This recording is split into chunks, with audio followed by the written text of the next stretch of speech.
Les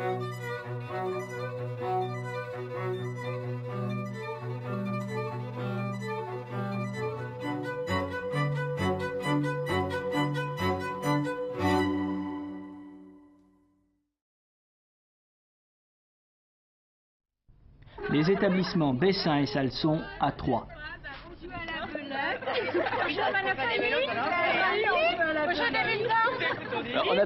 On n'a pas l'impression à vous voir que la grève est très dure. Oh non, si on est fatigué quand même quand on passe. Cette bonne humeur ne doit pas cacher l'inquiétude des 77 femmes qui, depuis 18 jours, occupent leur usine pour obtenir 3 mois d'indemnité de licenciement. Pendant que les maris à l'extérieur gardent les enfants et vaquent aux occupations du ménage, les femmes entretiennent l'outil de travail et ne laissent pénétrer personne dans l'établissement, transformé pour la cause en Carmel. Alors les ouvriers, oui. Lorsque se généralise la révolution industrielle, les ouvriers sont les travailleurs manuels créateurs de plus-value, selon l'analyse qu'en a fait excellemment le vieux Marx. Le problème, c'est que depuis la classe ouvrière, c'est énormément différencié, en tout cas dans nos pays développés, et de surcroît, les nouvelles données technologiques font que dans le salariat, ce qui s'est développé, c'est le tertiaire, aux dépens des producteurs primaires, ouvriers d'industrie traditionnelle. Donc l'ouvrier de Zola n'a pas disparu, mais il est un peu rélictuel. Ce qui ne veut pas dire qu'il ne pose pas de problème.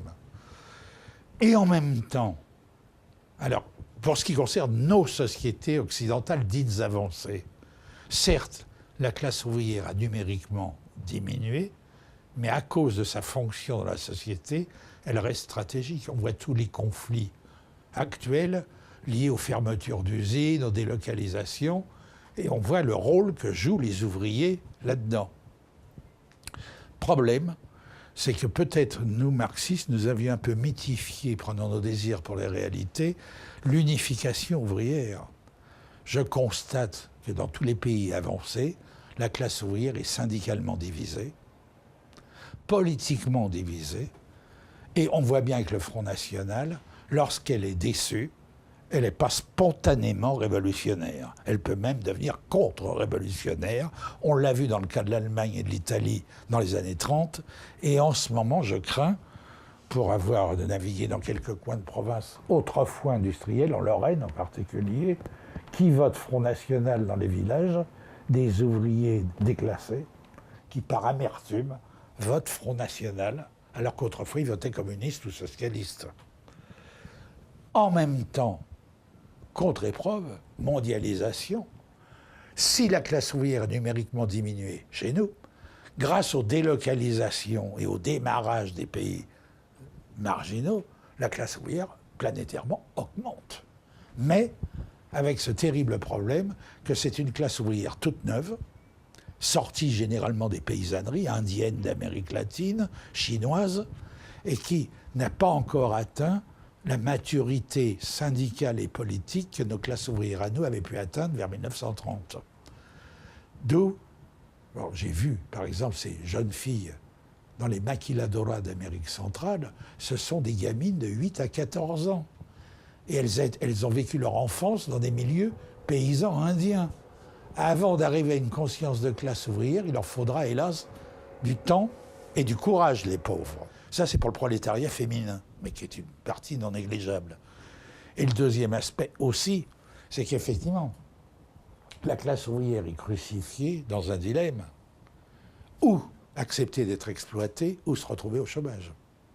Ce qui, effectivement, est une contradiction de la condition ouvrière. Donc on comprend que des migrants chinois sortis du fin fond de la Chine arriérée qui arrivent à Shanghai, ils estiment qu'avoir le droit d'être exploité, c'est un privilège. Ce qui retarde d'autant la prise de conscience de classe. Et deux, alors en même temps, la classe ouvrière seule, si elle n'a pas des alliances de classe, et c'est là aussi le problème actuel, c'est que autant on a pu avoir en France, en particulier des intellectuels ouvriéristes, autant c'est très peu mode aujourd'hui de s'occuper de la classe ouvrière quand on est... Nous avons dépassé l'ouvriérisme. Donc le problème d'alliance est un véritable problème avec les classes moyennes cultivées, qui certes sont salariales, Et elles aussi, par certains aspects, sont prolétaires, mais pas ouvrières. Parce que plus proches des centres de décision, qui peut leur distribuer quelques miettes de privilèges. Entre autres, un privilège de statut social, culturel. Bon, au théâtre, du coup, ils se sentent différents. Bon. C'est un vrai problème. Comment le résoudre? Je ne sais pas.